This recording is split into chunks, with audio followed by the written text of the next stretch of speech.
I saw this movie like 2 weeks ago and I'm sick as shit. Jackie Chan, old as shit, kung fu action. Wah! Let's do this.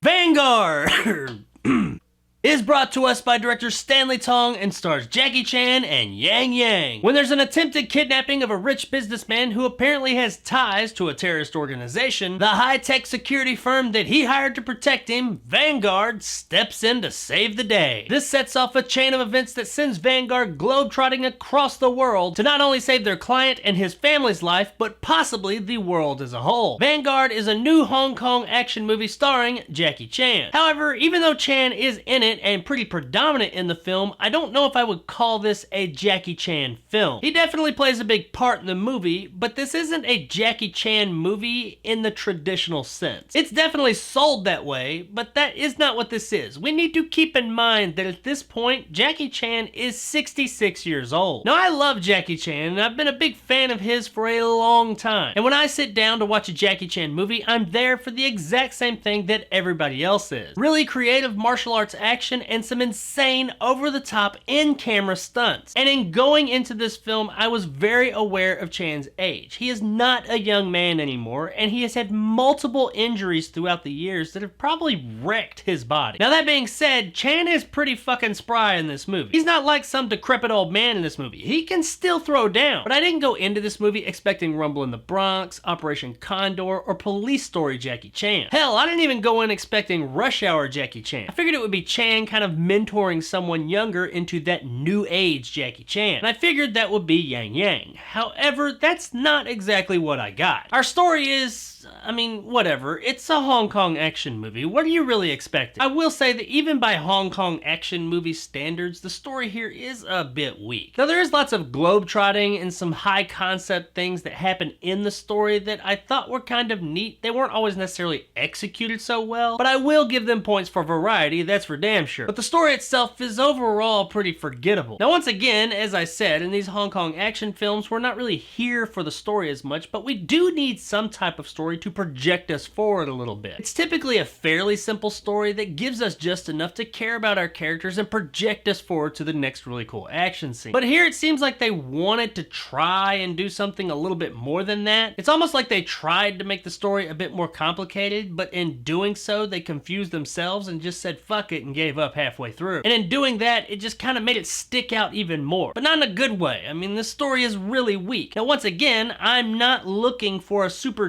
deep story in my kung fu action movie. But if you're gonna try and make your story deeper than it typically would be, and you really fail, then it makes that stand out that much more. Now, the performances here don't really help either. As with the story though, admittedly, I'm not here for great performances. I don't need them to be great performances, I just need them to be good enough to get our characters to the next really cool action scene. But they're really fucking bad. Not so much Chan and some of the main characters, but many of the side characters are like laughably bad. The movie's split up into English and Mandarin, I think it is. The issues with the performances that really stood out and made you just kind of cringe were the ones where they were speaking English. And it wasn't even the Asian characters. There's a whole bunch of different ethnicities in this movie. But a lot of the times when the characters were speaking English, it seemed like they had no idea what the hell they were saying. And if I had to guess, I'd say they probably didn't know what the hell they were saying. They were probably being told to say these things, not knowing what the hell it was. Or at least that's how it came across. I would have rather them speak their native tongue and just have subtitles throughout. Because it's like really bad, and this is like story beats. There's no action going on in these parts. There's chunks of the movie where these characters are talking and going back and forth, developing the story. And it's so bad, you just can't even take it seriously. You can't even like laugh at it in a haha that's so bad kind of way. It's just kind of cringeworthy. Now, Chan, Yang, and most of the Asian cast, they fare a bit better. Their performances are more in line with what we expect with this type of movie, and that's okay. And while it may seem like I'm nitpicking because this is a kung fu action film, at the end of the day, it's still a film, and there are performances, and those performances should be rated like everything else. And even with me giving it a bit of leeway because of that, these performances are a little rough at times. However, even with these issues in the story and the performances, if it's got really cool kick-ass action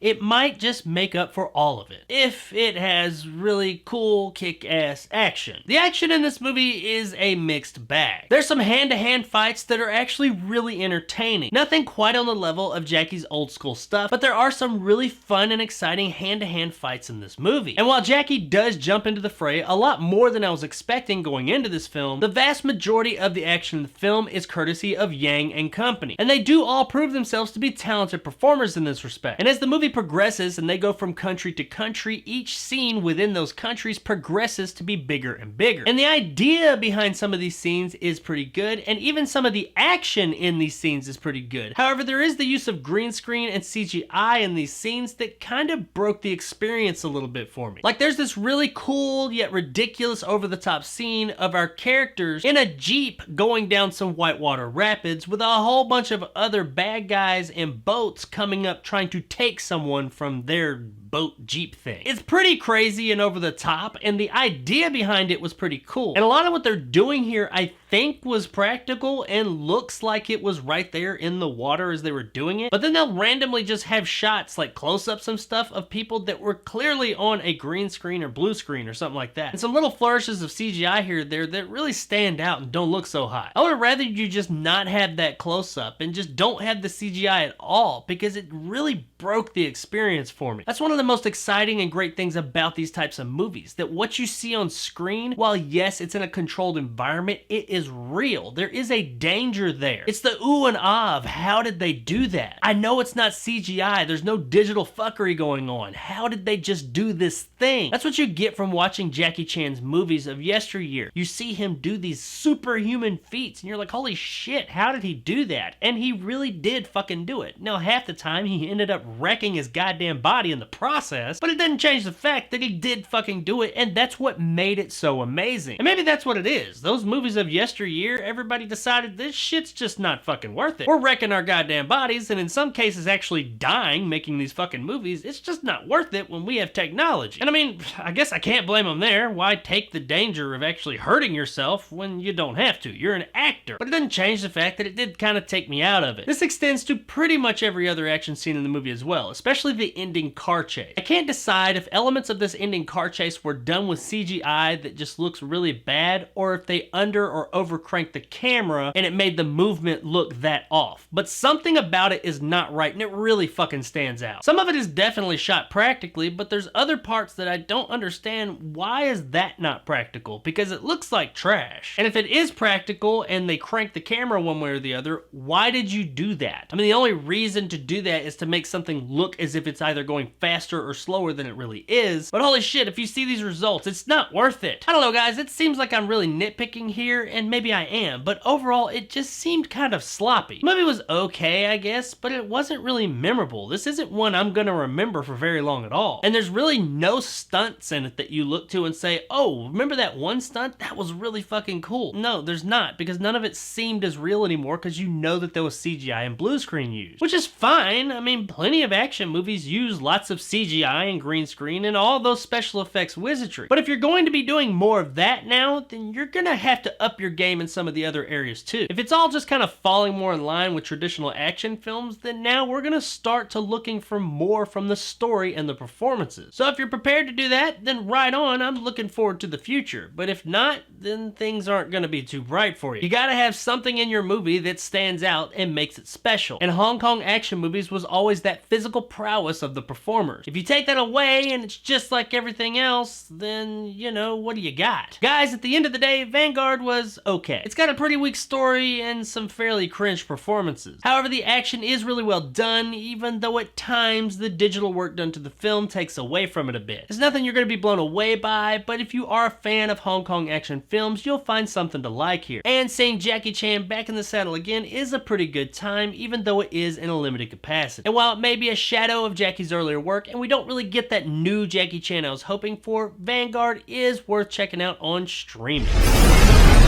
Across the street.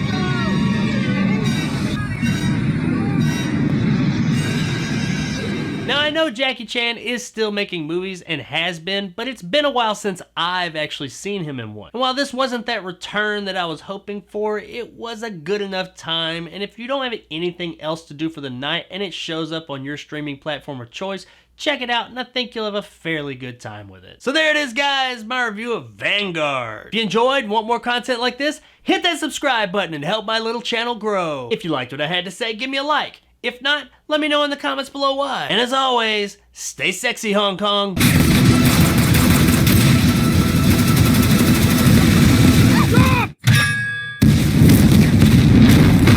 So I was sitting here wondering how many bones has Jackie Chan broken over the course of his career. So I was looking on my phone to see it. You know, I was going to talk about it here at the end and make a little haha thing about it to go out on. And as I'm doing that, I come across this movie that he's in that I've never even fucking heard of. It's fairly recent. It says 2019, but it's not even out yet. So I assume it's one of those movies that like got made then, and because of everything that's going on in the world, maybe it just hadn't released yet. Or maybe it's released in China and not here. I don't fucking know. But what really caught my eye is that it's not just Jackie Chan.